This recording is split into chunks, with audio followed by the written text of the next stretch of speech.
Score at the end of 30 overs should be doubled. That's what makes your score really formidable. So that's what I meant. India were relying only on the heroics of both Kohli or Rohit Sharma miserably. And 240 definitely is not enough on this wicket, and that's what we felt.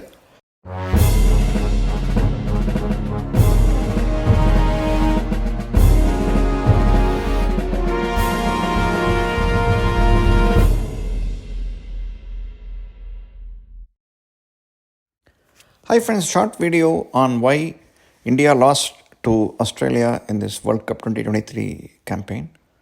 Well, first things first. So as soon as we saw India managed to score 240 runs, the writing was on the wall. So India were cruising along at least around 160 to 150 to 160 odd runs at the end of 30 overs. So in the 50 over format especially, what South Africans had really doctrine is that score at the end of 30 overs should be doubled. That's what makes your score really formidable. India should have done. There were at least 160 to 150, 160 odd runs at 30 overs. Definitely, they didn't double that score. So, as Australia started to bat, they needed only 80 runs less. Probably India had scored more than 300 odd runs. This match result would have been a lot more different. So that is one thing. And if you notice all along in this tournament, India were relying only on the heroics of both Kohli or Rohit Sharma. Sharma scored a lot of runs, and Rohit also scored a lot of runs. But again, if you notice the other batsmen, they didn't really come in the crunch situation. Gill used to get out shortly, or he used to play well only when Rohit was firing. So individually, they never were tested. They didn't carry the brilliance. Even Rahul, for that matter, also. He was playing well with Kohli. He was not playing well alone.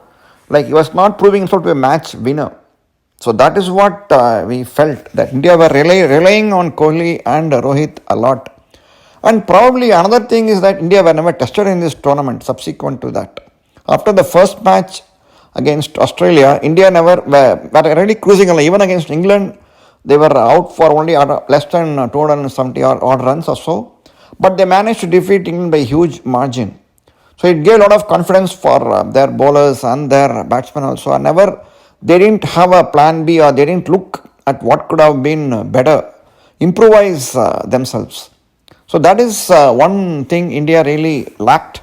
Probably if India had lost that first match against Australia, I think it would have done them a world of good. Probably if they had lost it, at least they would have had a plan B or what to do, because if you noticed, Kohli's catch was a sitter. It was dropped.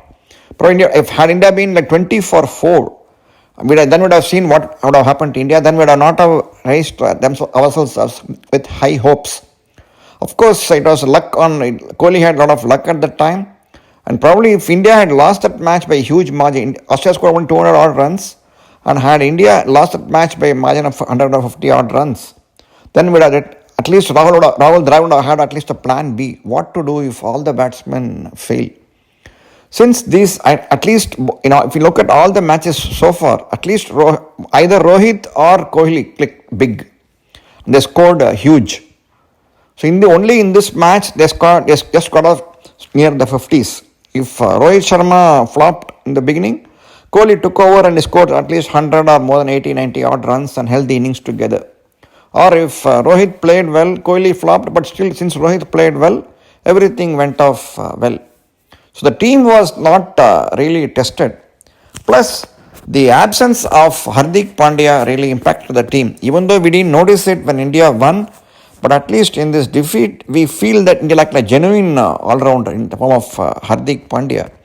And we feel like it looked like more like a test match team. If you look at it, five bowlers, 5 batsmen, 1 wicket keeper. And really, Shreyas Iyer, as usual, he didn't play well when really the situation demanded. See, the main thing is that's what the big match temperament, or becoming big or peaking at the right time. That's what is very critical for any win. So none of the players really realized the situation, or the pressure got better of them.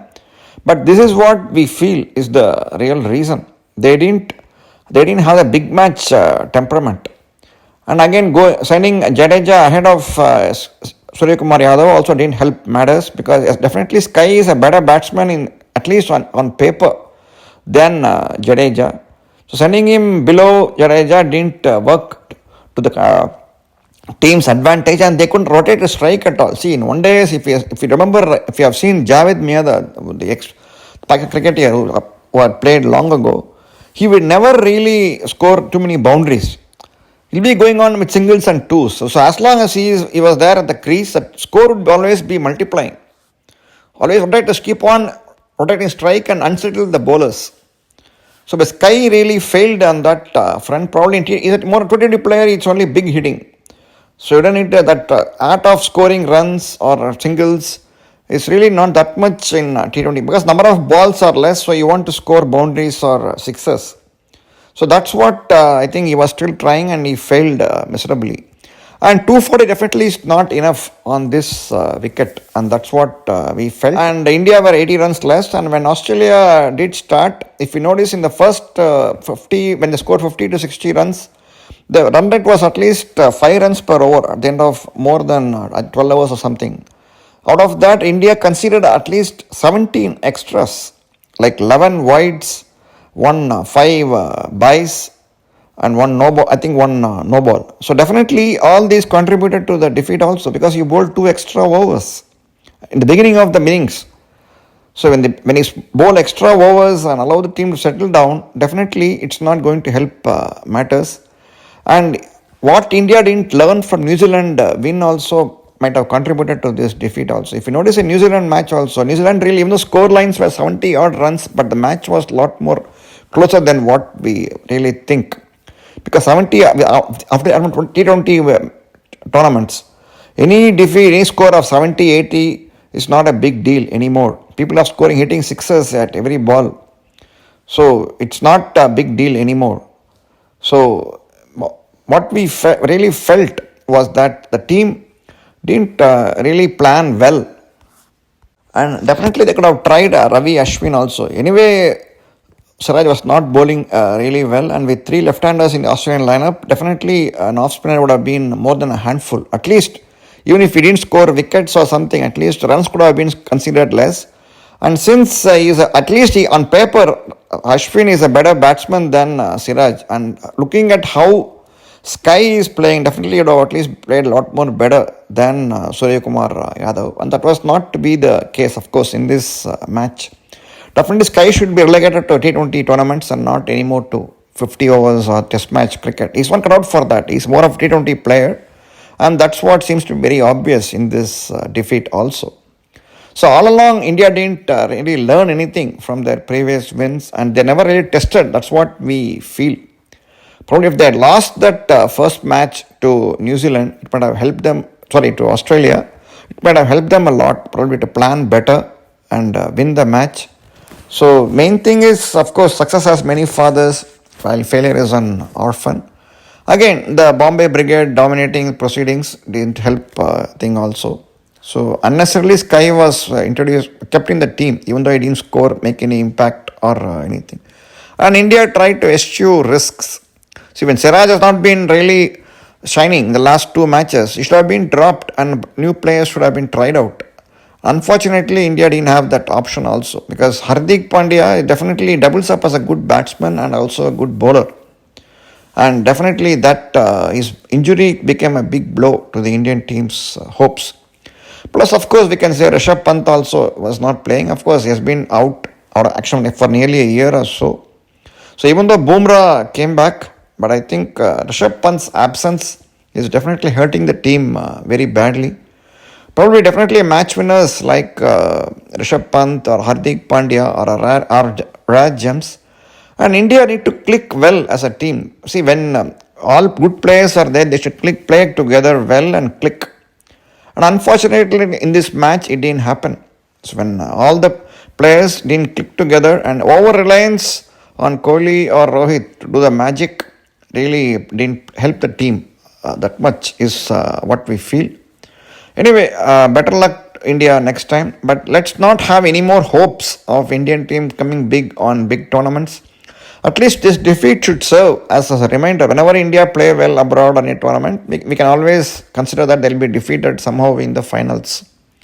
So never have any big hopes for the Indian team is what we feel. And on a side note, I feel that the IPL owners would be a lot more relieved after this defeat. Definitely, if had India won, the prices would have gone up. Again, auction will begin in the end of December, January time frame for next year's IPL. Everything will be forgotten. But again, they cannot fetch that much of a huge price, is what we feel after this defeat. Had India won this World Cup, it would have been a different ball game altogether. But definitely that's not going to happen. That didn't happen this time. And again, Australia's vice-like grip on the World Cup really is not good for the cricket in general. So what is the cricket going to gain by if Australia wins? At least if India had won, they could have financed more countries. And definitely India did help Afghanistan's cricket grow. What did Australia do to the rest of the world whenever they won any match? Nothing. So definitely it would have been a lot more better if India had won. But again, India were not tested and they didn't. They rested on their laurels, and too much of dependency on Kohli and Rohit proved to be their undoing. So definitely they need all-rounders, and injuries to key players has really impacted them very badly, and not ready to take any risks has really not helped. And again, in this final, almost all bowlers seem to have failed together. Of course, Bono took a couple of wickets, but still that's not enough. Shami bowled well last against New Zealand. So in this match, he didn't bowl well. So again, Jadeja was more concerned with bowling restrictive line and reducing consumption of runs. But again, so bowlers should be more incisive, and we can always blame the pitch. So then if the pitch is to be the cause, then why not have it as a day match? Why do you want to have a day-night fixture? I think ICC should look at it, and India need to look at that aspect also. If dew were going to be a big factor, why play games on a day-night match? Make it as a day.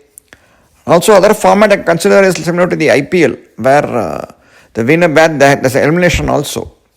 So at least instead of one final, they have 3 matches, 1 and 2 semi-final, again an eliminator, and come back with 3 and 4. When whoever wins, they play against them, and they come. And similar to IPL, I think they should start that format. So that way, I think we can have a real winner, is what we feel. Anyway, all the best, India, at least next time. And let's not have any hopes going forward. Thanks for watching. Please wear your mask at all times. Don't go out unnecessarily. That's the way you can stop the spread of COVID.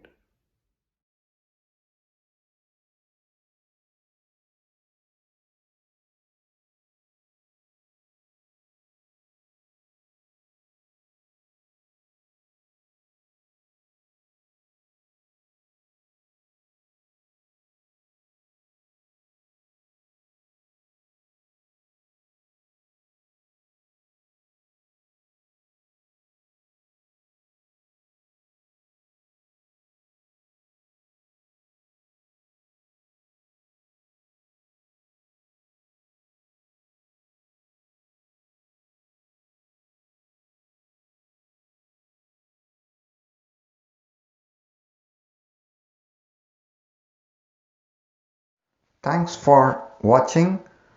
இந்த video உங்களுக்கு பிடிச்சிருந்தா like பண்ணுங்க, share பண்ணுங்க, subscribe பண்ணுங்க. Thanks.